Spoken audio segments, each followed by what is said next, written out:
할렐루야. 9월 18일 토요일입니다. 사사기 20장 마지막 부분입니다. 29절부터 48절까지 말씀을 읽고 은혜 나누도록 하겠습니다. 이스라엘이 기브아 주위에 군사를 매복하니라. 이스라엘 자손이 셋째 날에 베냐민 자손을 치러 올라가서 전과 같이 기브아에 맞서 전열을 갖추매 베냐민 자손이 나와서 백성을 맞더니 꾀임에 빠져 성읍을 떠났더라. 그들이 큰 길 곧 한쪽은 베델로 올라가는 길이요 한쪽은 기브아의 들로 가는 길에서 백성을 쳐서 전과 같이 이스라엘 사람 30명 가량을 죽이기 시작하며 베냐민 자손이 스스로 이르기를 이들이 처음과 같이 우리 앞에서 패한다 하나 이스라엘 자손은 이르기를 우리가 도망하여 그들을 성읍에서 큰 길로 꿰어내자 하고 이스라엘 사람이 모두 그들의 처소에서 일어나서 바알 다말에서 전열을 갖추었고 이스라엘의 복병은 그 장소 곧 기브아 초장에서 쏟아져 나왔더라. 온 이스라엘 사람 중에서 택한 사람 10,000명이 기브아에 이르러 치매 싸움이 치열하나 베냐민 사람은 화가 자기에게 미친 줄을 알지 못하였더라. 여호와께서 이스라엘 앞에서 베냐민을 치심해 당일에 이스라엘 자손이 베냐민 사람 25,100명을 죽였으니 다 칼을 빼는 자였더라. 이에 베냐민 자손이 자기가 패한 것을 깨달았으니 이는 이스라엘 사람이 기브아에 매복한 군사를 믿고 잠깐 베냐민 사람 앞을 피하여 복병이 급히 나와 기브아로 돌격하고 나아가며 칼날로 온 성읍을 쳤음이더라. 처음에 이스라엘 사람과 복병 사이에 약속하기를 성읍에서 큰 연기가 치솟는 것으로 군호를 삼자 하고 이스라엘 사람은 싸우다가 물러가고 베냐민 사람은 이스라엘 사람 30명 가량을 쳐 죽이기를 시작하며 이르기를 이들이 틀림없이 처음 싸움같이 우리에게 패한다 하다가 연기 구름이 기둥같이 성읍 가운데서 치솟을 때에 베냐민 사람이 뒤를 돌아보매 온 성읍의 연기가 하늘에 닿았고 이스라엘 사람은 돌아서는지라. 베냐민 사람들이 화가 자기들에게 미친 것을 보고 심히 놀라 이스라엘 사람들 앞에서 몸을 돌려 광야길로 향하였으나 군사가 급히 추격하며 각 성읍에서 나온 자를 그 가운데서 진멸하니라. 그들이 베냐민 사람을 에워싸고 기브아 앞 동쪽까지 추격하며 그 쉬는 곳에서 짓밟음에 베냐민 중에서 엎드러진 자가 18,000명이니 다 용사더라. 그들이 몸을 돌려 광야로 도망하였으나 림몬바위에 이르는 큰 길에서 이스라엘이 또 5,000명을 이삭 줍듯 하고 또 급히 그 뒤를 따라 기돔에 이르러 또 2,000명을 죽였으니 이날에 베냐민 사람으로서 칼을 빼는 자가 엎드러진 것이 모두 25,000명이니 다 용사였더라. 베냐민 사람 600명이 돌이켜 광야로 도망하여 림몬 바위에 이르러 거기에서 넉 달 동안을 지냈더라.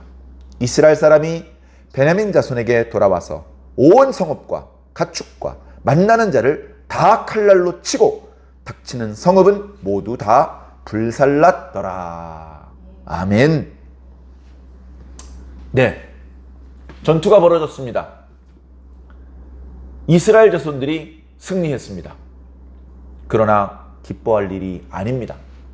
이스라엘을 괴롭히던 이방인들과 싸워서 승리한 것이 아니고 자신과 마찬가지로 이스라엘 백성인 베냐민 사람들과 싸워서 이긴 것이기 때문에 그렇습니다. 이겨도 슬프고 져도 슬픈 전투가 벌어지고 만 것입니다. 오늘 말씀을 보니 벌써 세 번째 전투였다고 말씀하고 있습니다. 다시 말해 이미 첫 번째 전투, 두 번째 전투가 있었습니다. 오늘 말씀 앞부분을 읽어보면 첫 번째 전투에서는 이스라엘 자손, 다시 말해 베냐민 지파를 제외한 11지파에서 착출된 그 부대가 패했습니다. 인원은 많았지만 어찌된 영분인지 베냐민 자손과의 싸움에서 이스라엘 타 지파 11지파 연합군대가 졌습니다.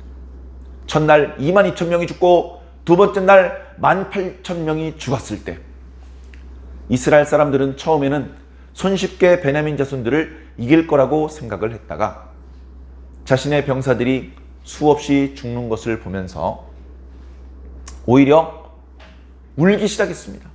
하나님, 우리 베냐민과 싸워야 하는 것 맞습니까? 하나님, 도대체 우리와 함께 하신 것 맞습니까?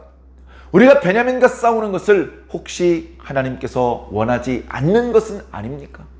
저희는 저 베냐민 사람들이 너무나 폐역부도한 죄를 저질렀기 때문에 이렇게 생업을 뒤로하고 모여서 베냐민 사람들을 징벌하고 징계를 내려서 이 가나안 땅에 정의를 세워야 된다, 그렇게 생각을 하고 이렇게 모인 것입니다.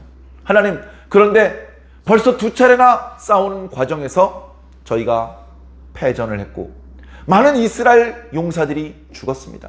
그렇다면 혹시 이 전투는 무리하게 전쟁을 일으키는 방법으로 그렇게 하는 것을 하나님께서 원하지 않는 것은 아닙니까? 하면서 기도를 올리는 장면이 나옵니다. 하나님께서는 아니다, 베냐민을 공격해라, 3번이나 그렇게 응답을 하셨죠. 그래서 오늘 말씀은 그 3번째 공격의 상황을 말씀해주고 있는 것입니다. 달라진 것은 첫 번째 전투와 두 번째 전투와 달리 이스라엘 부대에서 뭔가 작전을 짜기 시작했습니다. 그래서 그냥 무턱대고 공격을 했다가 지형지물에 불리한 이스라엘 자손들이 병력의 수가 많음에도 불구하고 또 패하지 않기 위해서 전과 비슷하게 공격을 하면서 아주 싸움에 능한 사람을 10,000명을 보이지 않는 곳에 매복을 시켜놓았습니다. 그렇게 하고서는 싸움에 임하니까 전날과 마찬가지로 기브아 성에서 베냐민 사람들이 쏟아져 나오면서 이놈들! 감히 어디라고 너희들이 우리 베냐민 지파의 일에 간섭하려고 나왔느냐? 하면서 그들을 공격을 합니다. 이스라엘 사람들은 자신들을 치러 나온 베냐민 군대와 전력으로 싸우지 않습니다. 조금 싸우는 듯 하다가 뒤로 후퇴를 합니다. 그 과정에서 몇 명의, 오늘 말씀에 30여 명의 이스라엘 군대 병사들이 죽음을 당하기도 했습니다. 베냐민 사람들은 이미 2번 승리를 한 경험이 있기 때문에 마음이 교만해졌습니다. 그러면서 서로 이야기를 합니다. 하하하하하, 저 멍청이들, 저 바보 같은 이스라엘 사람들이 우리 베냐민 사람의 칼날에 오늘도 많이 죽어나가겠구나, 오늘도 우리가 이기겠구나, 그런 생각을 하면서 도망가는 이스라엘 병사들을 뒤쫓아가기 시작했습니다. 그러나 그것은 정말로 힘이 딸려서 도망가는 것이 아니고 그 베냐민의 그 군사들을 기브아 성으로부터 멀리 끌어내려는 유인 전술이었습니다. 숨어있던 복병들이 보고 있습니다. 기브아 사람들이 이스라엘 군대를 쫓아서 성으로부터 멀리 떨어졌습니다. 상당히 멀리 떨어졌을 때 숨어있던 복병들이 벌떡 일어나서 10,000명이나 되는 사람이 번개같이 기브아 성으로 들어갔습니다. 물론 기브아 성에 약간의 병사들이 있었겠지만 대부분의 병사들은 싸움으로 나갔기 때문에 나간 사람은 자기 앞에 있는 이스라엘 사람과 싸우느라고 자기 성에 매복했던 이스라엘 군대가 들어간 사실을 몰랐습니다. 그저 자기 앞에 있는 사람이랑 싸우고 있는 것이죠. 그래, 기브아 성에서는 얼마 남아있지 않았던 베냐민 병사들이 매복했던 10,000명의 이스라엘 병사들에 의해 다 죽었습니다. 성에 있던 사람들이 다 몰살당하다시피 했습니다. 그리고서는 저쪽에서 베냐민 군대를 유인했던 이스라엘 군대하고 전투 전에 약속을 하기를, 우리가 매복해 있다가 기브아 성에 들어가면 거기 있는 병사들을 먼저 다 죽이고 성을 장악했다는 신호로 큰 불을 피우겠다. 연기가 높이 올라가는 것을 보면 우리가 이미 기브아 성을 장악했다는 뜻이니까 더 이상 베냐민 병사들을 유인할 필요가 없이 방향을 돌려서 용맹하게 그 베냐민 사람들과 싸워라, 이렇게 미리 약속이 돼 있었거든요. 그 와중에서 보니까 약속했던 연기가 올라오는데 이스라엘 백성들이 광야를 지나 나올 때 보았음직한 구름 기둥과 같은 연기 기둥이 엄청나게 올라옵니다. 엄청나게 올라오는데 저 하늘 꼭대기까지 닿았습니다. 그래서 그 연기를 보고 이스라엘 백성들이 도망가다가 돌이켜서 베냐민 사람과 용맹히 싸웁니다. 그리고 베냐민 사람들은 이 자식들이 왜 갑자기 도망가다가 용맹하게 싸우지? 그러고 있는데 어떤 베냐민 병사가 뒤를 돌이켜서 자기가 원래 있었던 기브아 성이 불타고 있는 것을 보았습니다. 기브아가 불탄다! 누가 한마디 이렇게 외치자 모든 베냐민 사람이 고개를 돌려서 기브아 성 쪽을 보게 되었고, 그 성이 불타고 그 연기가 하늘까지 닿은 것을 보면 이미 불타기 시작한 지 오래되었다. 이미 기브아 성은 함락되었고 거기 있는 주민은 몰살당했고, 이제 자신은 기브아 성 쪽에서 오는 이스라엘 병사들과 자신들 앞에 있는 이스라엘 사람들에게 포위가 되어서 몰살당하겠구나라는 두려운 마음이 들었습니다. 순간 두려운 마음이 드니까 제대로 된 전투를 할 수가 없었습니다.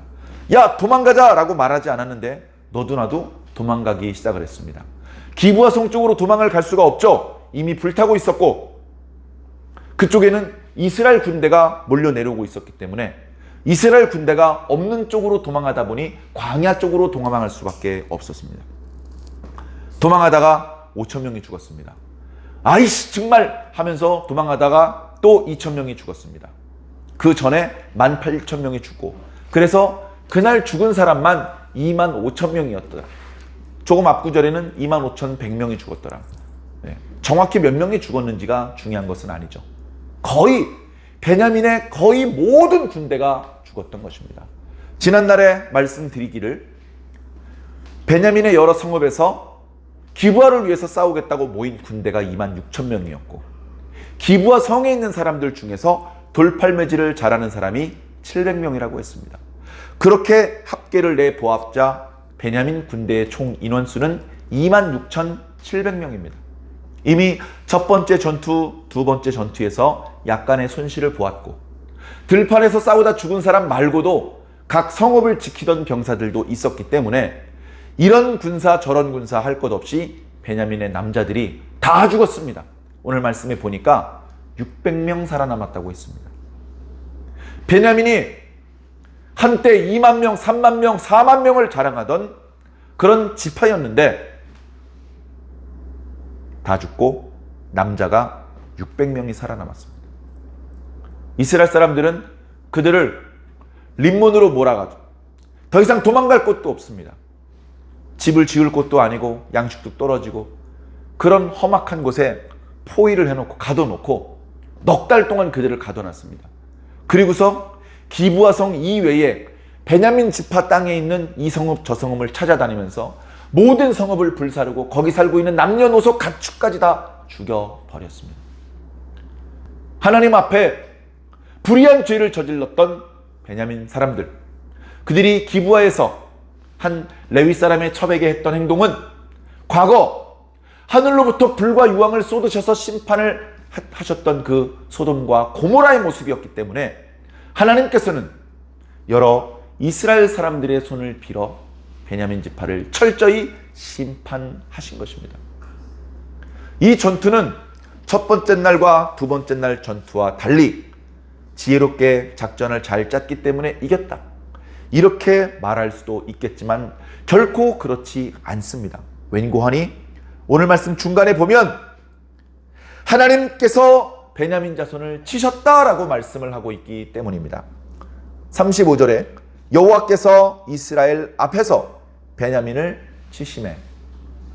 하나님과 무관하게 그저 이스라엘 사람들이 병력이 많았기 때문에 첫 번째, 두 번째 날과 달리 좋은 전략을 들고 나왔기 때문에 이긴 것이 아니고 여호와께서 치신 거라는 겁니다. 여호와께서. 이스라엘 백성들이 베냐민 사람을 죽이도록 하나님께서 허락하신 것입니다. 그 정도로 베냐민 사람들은 영적으로 그야말로 더러워져 있었고 청소가 필요한 상태가 돼버리고 만 것입니다. 참 끔찍한 상황이죠. 하나님께서는 모세에게 그리고 여호수아에게 그 가나안 땅에 본래 살고 있는 민족들을 다 쳐서 죽여라 또는 그 땅 밖으로 쫓아내라. 왜냐하면 그 사람들 속에는 영적인 더러움이 있다. 그래서 그러는 말하는 것도 생각하는 것도 행동하는 것도 하나님께서 아주 싫어하시는 가증스러운 모습이다. 그들을 다 죽이고 그 땅 밖으로 몰아내지 않으면 그 사람들 때문에 우리 이스라엘 백성들도 영적으로 더러워지고 오염이 된다. 그러니 그들을 아껴보지도 말고 불쌍히 여기지도 말아라. 그들을 다 죽여라. 그들과 약속하지 말아라. 그들과 서로 결혼하지 말아라. 그들이 섬기는 신 앞에 절하지 말아라. 다 어겼습니다. 그 명령이 떨어진 지 처음엔 잘 지키다가 나중에 많이 지나서 어긴 것이 아니고요. 명령을 던져주자마자 이스라엘 백성들은 하나님의 명령을 어기기 시작했습니다. 우려했던 일들이 벌어졌습니다. 결국 이스라엘 자손들은 자신도 느끼지 못하는 사이에 가나안 사람들보다도 더 더러운 존재가 되어버리고 말았습니다. 우리가 주변에 더러운 것들 보죠? 더러운. 이제 두루마리에 말려있는 깨끗한 휴지 말고 거기에 밥 먹다 흘린 김치, 또 국물들 뭐 이런 것들을 닦아가지고 이것저것이 묻어서 더러워진 그 휴지. 그게 소중하게 여기겠습니까? 그 더러워지고 냄새난 휴지. 그 더러운 게 다른 데 묻기 전에 얼른 쓰레기통에 버려야죠. 그죠? 화장실에서 본래는 깨끗했지만 용변을 본 이후에 사용한 화장지는 얼마나 더럽습니까? 그거 아까워서 주머니에 넣고 나오는 사람이 있습니까? 그럴 수 없는 것처럼 이스라엘 백성들이 죽여도 아깝지 않은 정도가 돼버리고 만 것입니다. 사랑하는 성도 여러분, 하나님의 백성도 더러워질 수 있습니다. 하나님의 백성도 더러워지면 버림받을 수 있습니다. 베냐민 지파를 보십시오. 가나안 사람처럼 되면 하나님께서 가나안 사람처럼 대접을 해주십니다. 다 죽여버리는 것이죠. 베냐민 사람이 기르던 가축까지 다 죽였어요. 하나님의 진노가 묻어나는 모습입니다. 그래서 오늘 이 말씀을 읽으면서 베냐민 지파는 첫째 날과 두 번째 날은 전투에서 이겼지만 그 승리는 운이 좋아서 승리한 것도 아니고 전술이 좋아서 승리한 것도 아니고 병력이 많아서 승리한 것도 아니고 하나님께서 두 번 그들에게 승리할 수 있도록 기회를 주신 것입니다. 또 그 과정에서 11지파의 연합군이 패배하면서 울고 하나님 앞에 금식을 선포하고 번제와 화목제를 드리게 만들면서 그들이 간절히 하나님을 부르게 만들면서 그 과정에서 11지파도 사실은 베냐민 지파에게 야 임마 좀 깨끗해져야지 라고 말할 자격이 없는 그 나머지 11지파도 어쩌면 이미 가나안 사람들에 의해서 많이 영적으로 더러워져 있다는 것을 하나님께서 알려주시고 베냐민 지파의 손을 빌어서 11지파를 책망하신 모습이었던 것입니다.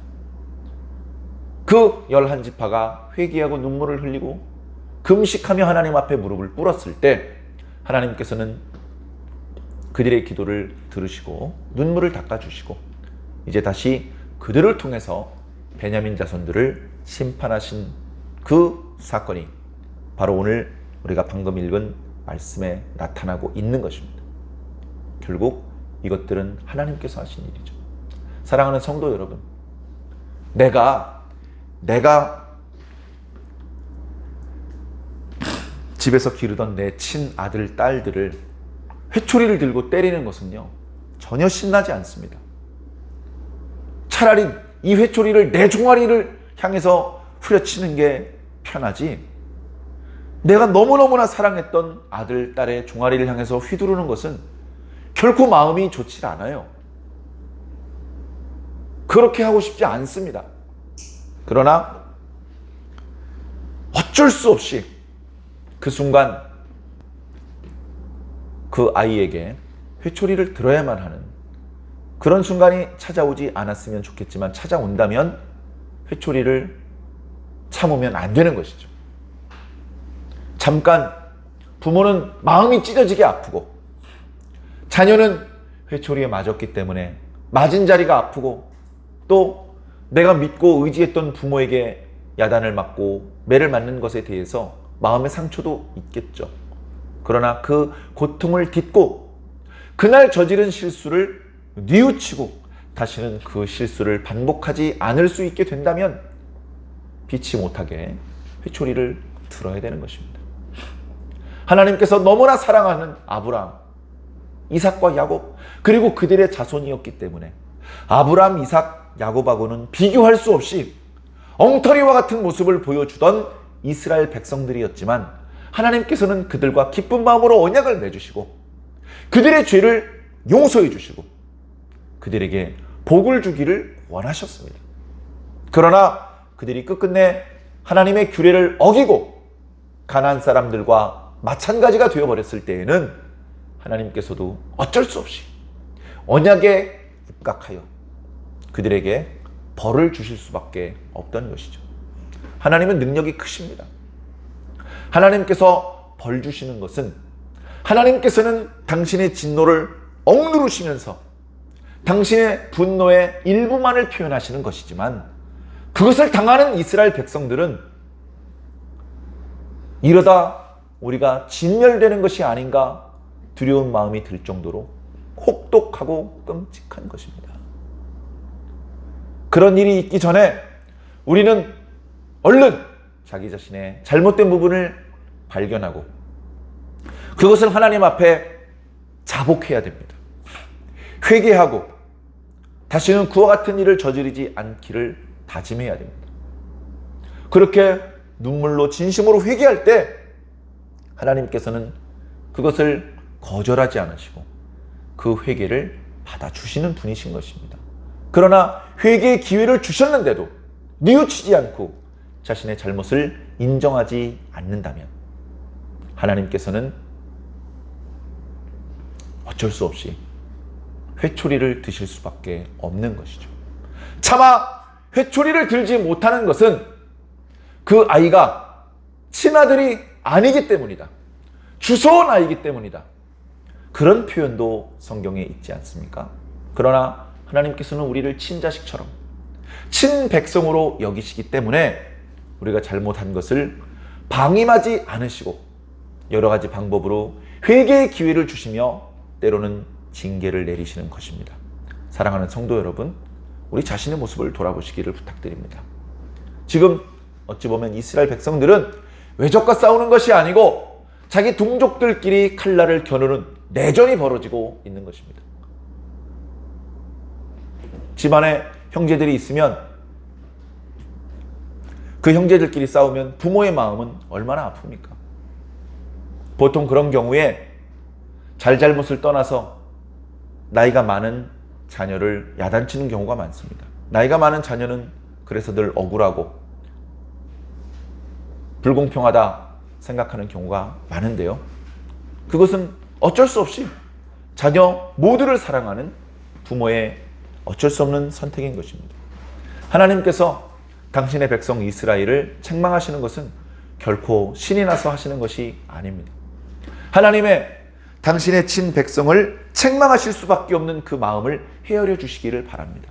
그리고 하나님께서 당신의 백성들을 직접 책망하시는 고통을 안겨드리지 말고 회개를 빨리빨리 할 수 있는 저와 여러분들이 되기를 바랍니다. 우리가 잘 알고 있는 다윗, 죄가 전혀 없느냐? 아니요. 그도 우리와 크게 다르지 않은 죄인입니다. 그런데 성경은 그를 대단한 의인인 것처럼 칭송하고 하나님도 그를 칭찬하며 복을 주셨습니다. 까닭이 있다면 그는 범죄했지만 빨리 회개했습니다. 자신의 죄를 빨리 깨닫고 빨리 회개한다면 하나님의 감당할 수 없는 재앙을 만나지는 않을 것입니다. 하나님께 책망을 듣고 꾸지람을 듣겠지만 그 꾸지람으로 그 문제를 넘어갈 수 있다면 그야말로 행복한 자가 아니겠습니까? 우리는 이미 예수 그리스도의 보혈이라고 하는 엄청난 은혜와 사랑을 입고 여기 서 있습니다. 우리에게는 우리가 비록 다 느끼면서 감사를 표현하지 못했지만 끊임없는 하나님의 사랑과 은혜가 쏟아지고 있습니다. 이런 은혜 가운데 있는 우리가 하나님 앞에 실수한 것에 대해서 뻔뻔한 태도를 취한다면 어찌 하나님의 분노를 피할 수 있겠습니까? 겸손한 마음으로 자기 자신을 돌아보고 조그만 것이라도 숨기지 말고 하나님 앞에 다 내어놓으시길 바랍니다. 용서를 구하시기 바랍니다. 그리고 다시는 그런 식으로 하나님을 실망시켜드리지 않기를 결심하시기 바랍니다. 아무리 결심하고 노력해도 잘 안 될 수 있습니다. 그러나 뻔뻔하게 나가는 것과 하나님을 실망시켜드리지 않기 위해 발버둥을 치다가 실수하는 것은 전혀 다른 것이죠. 하나님 앞에 더 좋은 모습을 보여드리기 위해서 최선을 다하는 저와 여러분들이 꼭 되기를 주님 이름으로 간절히 축원합니다.